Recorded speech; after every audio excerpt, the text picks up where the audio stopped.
আলহামদুলিল্লাহ, আলহামদুলিল্লাহ। বান্ধবীর বাসায় আমার বাসর। কথাটা অনেক সুন্দর করে অনেক গুছিয়ে শেয়ার করতে চেয়েছিলাম। বিধাতার এমনই নিয়তি। আমি অনেক অসুস্থ। অনেকে হয়তো বলতে পারেন অসুস্থ তারপরে ভিডিও কেন দিচ্ছি? ইউটিউবের ভাই-বোনেরা যতটুকু আমাকে ভালোবাসেন, ইউটিউব বিন্দুমাত্রও ভালোবাসে না। তাই ইউটিউবে সময় এবং রিচ, ইমপ্রেশন সব ঠিক রাখার জন্য আগে করা ভিডিওগুলো শুধু একটু ভয়েস দিয়ে ছেড়ে দিয়েছি। আশা রাখি বুঝতে পারছেন। আসসালামু আলাইকুম ওয়া রাহমাতুল্লাহি ওয়া বারাকাতুহু। কেমন আছেন সবাই একটু বলেন তো? আলহামদুলিল্লাহ, তারপরও বলছি ভালো আছি। এটা আমার বান্ধবী পলির বাসায় গিয়েছিলাম গত মাসে সাতক্ষীরায়। সেই ভিডিওগুলা করা ছিল বিদায় শেয়ার করে ফেলছি। নতুন করে ভিডিও করতে ইচ্ছা করছে না, শরীর সায় দিচ্ছে না।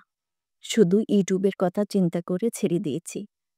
এই ভিডিওটা আমার অনেক সাজিয়ে গুছিয়ে ভয়েস দেওয়ার কথা ছিল। কি করব? বিধাতা যদি না চায়, আমি চাইলে তো হবে না।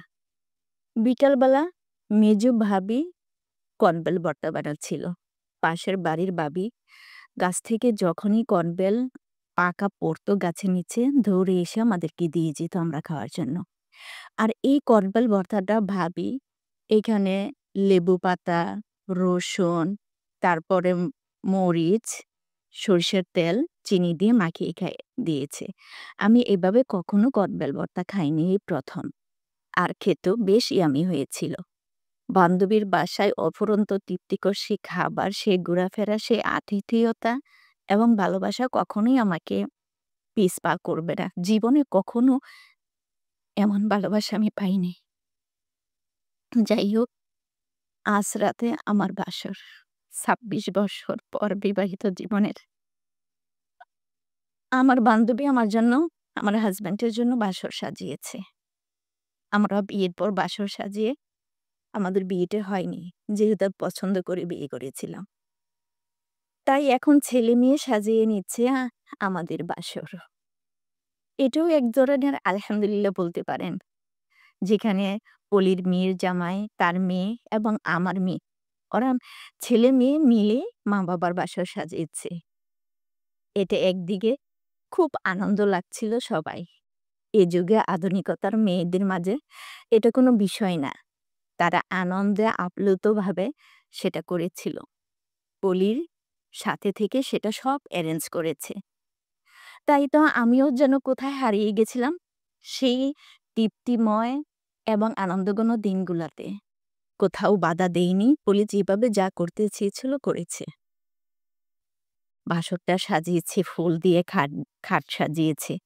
আমাকে পরিয়েছে নতুন শাড়ি, লাল টুকটুকে শাড়ি। মেয়েরা সাজাচ্ছে ঘর। আমার ও ঘরে যেতে মানা। আমি যেন একবারে শোয়ার আগেই ও ঘরে যাব। ওসিবের আব্বু মাঝে উকি দিতে চেষ্টা করছিল। কিন্তু এই যে ২ মেয়ে, মেয়ের জামা কিছুতেই দিচ্ছিল না। অনেকে হয়তো বলবেন মেয়ের জামাই বাসর সাজিয়েছে। এটা আধুনিক যুগ। ওরা মা-বাবাকে খুশি রাখতেই যেন খুব ভালোবাসে। এটাকে তারা তৃপ্তি সহকারে, আনন্দ সহকারে গ্রহণ করেছে। সবাই মিলে যখন সাজাতে ব্যস্ত, পলি তখন আমাকে সাজাতে ব্যস্ত ও ঘরে শাড়ি পরিয়ে। কোথাও না করিনি। কারণ ভেবেছি আমি স্কুল, কলেজ, ভার্সিটি পার হলেও এমন বান্ধবীর দেখা পাইনি। কারো সাথে এতটা ঘনিষ্ঠ আমার হয়নি। পলির সাথে যতটা হয়েছে। তাই তো আমি তার সাজে, তার কাজে, তার রঙে, তার ঢঙে আমি নিজেকে সাজিয়ে নিয়েছিলাম। ভালোও লাগছিল। আমি পলিকে শাড়ি গুছিয়ে দিচ্ছিলাম, শাড়ি পরিয়ে কুচি ঠিক করে দিচ্ছিলাম। পর্যায়ক্রমে পলি আমাকে দিচ্ছিল। এজন্য সেই নবজীবনের একটা তৃপ্তি কোথায় ফিল করছিলাম। যারা কখনোই এই তৃপ্তিগুলো পাননি, তারাই বুঝতে পারবেন ২৬ বছর পর পাওয়ার সেই তৃপ্তিটা আসলে কতটুকু আনন্দদায়ক। যাই হোক, সাজিয়ে-টাজিয়ে গুছিয়ে আমাকে নিয়ে রওনা হলো। আমার বাসার ঘর সাজানো হয়েছে। কিন্তু জানেন কি? আমার বর ততক্ষণে সেই বাসর ঘরের পাশে আমার ছোট্ট ছেলেটাকে নিয়ে ঘুমিয়ে পড়েছে। পলি আমাকে নিয়ে এত ডাকাডাকি করলো ওকে, "দুলাভাই একটু উঠেন, শাহিনুরের দিকে তাকান, আমার দিকে তাকান, আমাদের দেখেন।" আনমনে ঘুমের ঘোরে কতটুকু কথা কিছুক্ষণ বলল। তারপর যে সেই অবস্থায় এই সুন্দর সাজানো ঘরটাতে সে ঘুমিয়ে গেল। আমার সেই বাসর সাজে সাজে সৌরভই রয়ে গেল। বর ঘুমিয়ে গেছে আগে, তারপর আমি বলি অনেক রাত গল্প করে আনমনে তারপরে আমিও ঘুমিয়ে গিয়েছি। এই হলো আমার বান্ধবীর বাসায় বাসর ঘর। আলহামদুলিল্লাহ। সকালে চলে আসব। এই যে টাঙ্কিটা দেখছেন, এটা বৃষ্টির পানিতে ভর্তি। পলির জায়ের বাসায়। সবার কাছ থেকে বিদায়-টিদায় নিয়ে এখন আমি পলির ঘর থেকে বের হব। ঘরে ঢুকেছিলাম ফুলে পা দিয়ে। পলি বলল, "তুমি আবার বের হবে সেই ফুলের উপরেই পা রেখে। তোমাকে বরণ করেছি ফুল দিয়ে, বিদায়ও দিব ফুল দিয়ে।" মেয়েটা পারেও। এবার কিন্তু অসিবের আব্বুকে আগে বের হতে মানেনি।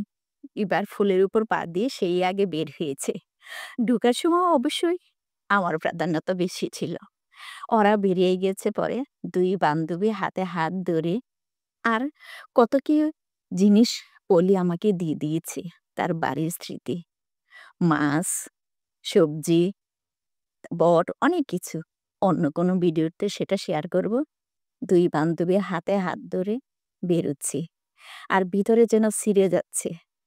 ঢোকার সময় হা, হা, হি, হি করে ঢুকেছিলাম। আর বের হওয়ার সময় শুধু বুকের ভিতর চিনচিন ব্যথাটা অনুভব করছিলাম। পলিকে জড়িয়ে বের হচ্ছি। আমি বুঝাতে চাইনি যে আমার কষ্ট হচ্ছে ভিতরে। কিন্তু এক পর্যায়ে পলি রাস্তার মাঝে গাড়িতে ওঠার আগে ঠিকই আমাকে জড়িয়ে ধরে জোরে, জোরে শব্দ করে হাউমাউ করে কেঁদে দিল। নিজেকেও সামলাতে পারিনি তখন। তারপরও অনেকটা কষ্ট নিজের ভিতরটাকে লাগাম টেনে ধরেছিলাম। ওকে বোঝানোর জন্য যে আমি কষ্ট কম পাচ্ছি। তারপর বিদায় দিয়ে দিল। অসিবের আব্বুর হাতটা ধরে পলি বলতেছিল, "অনেক দুষ্টামি করেছি, অনেক ফাইজলামি করেছি। আমাকে মাফ করে দিবে।" পলিকে বলবো, "তোমার দুষ্টামি, ফাইজলামি, ভালোবাসা সবকিছু আমাদের ভালো লেগেছে। এবং এই ভালোবাসা অনেক দিন, অনেক বছর, অনেক যুগ থাকবে আমাদের মাঝে। কারো যদি বান্ধবী হয়, বন্ধুত্ব তৈরি হয়, এমন একটা মনের মানুষের সাথেই যেন হয়।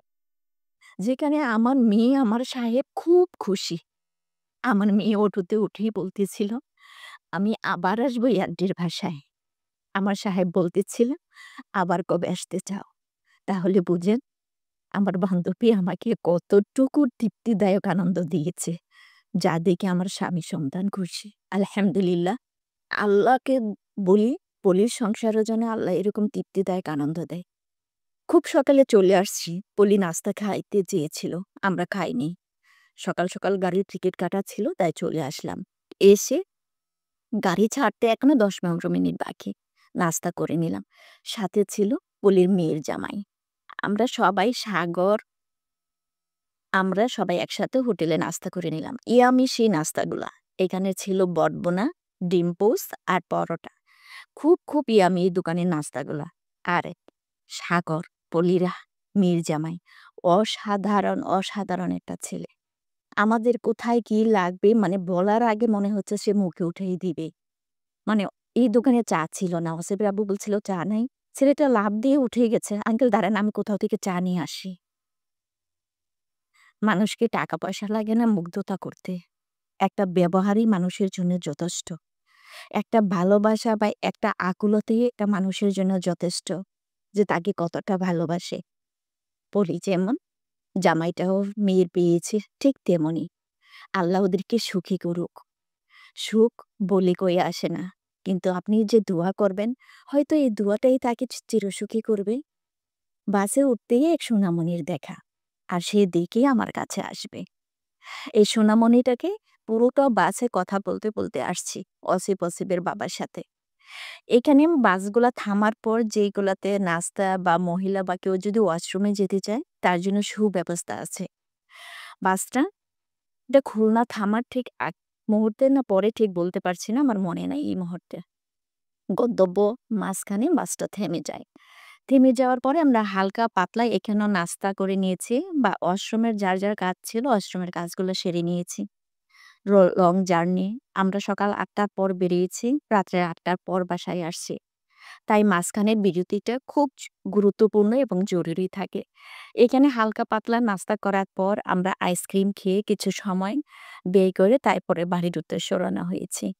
ভিডিওটা দেখতে, দেখতে কোথাও যদি আপনার ভালো লাগা কাজ করে, একটা লাইক দিতে পারেন, কমেন্ট করে আমার পাশে থাকতে পারেন, সাবস্ক্রাইব করে নিতে পারেন। আর আমি কারো ভিডিও দেখতে পারছি না, এই যে একটা কথা বললাম, আপনারা ইউটিউবের ভাই-বোনরা আমাকে অনেক ভালোবাসেন, কিন্তু ইউটিউব ভালোবাসে না। ইউটিউবে শুধু একটু সহানুভূতি পাওয়ার জন্য ভিডিওগুলো কন্টিনিউ করে যাচ্ছি, ভয়েস দিয়ে পুরানো ভিডিওগুলিতে। আমি খুবই অসুস্থ, জানি না কবে সুস্থ হয়ে যাব।